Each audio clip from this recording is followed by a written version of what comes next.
ده جهاز الصعق، نسميه جهاز الصعق الكهربائي. الصعق الكهربائي على شكل تليفون محمول،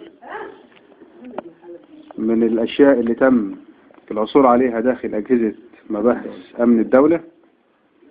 زي ما احنا شايفين كده، هو شكله تليفون وله اسم وله رقم كلين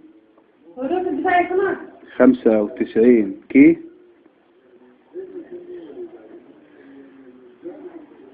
هنا مفيش مفاتيح نهائي، مجرد صورة، وهنا صورة للشاشة. يستخدم للصعق الكهربائي بالطريقة دي.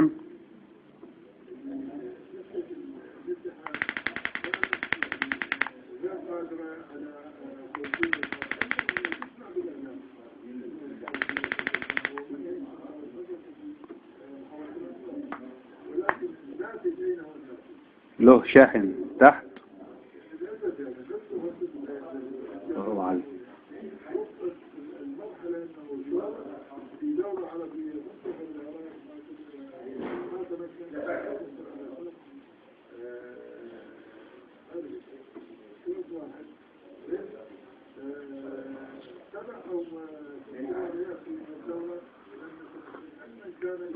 بيطلع كهرباء لها فولت عالي جدا، لدرجة ان وضع الجسم على الفردين دول بعد انتهاء الصعق يؤدي الى كهرباء الشخص نفسه بعد الصعق ما ينتهي كمان بالشكل ده.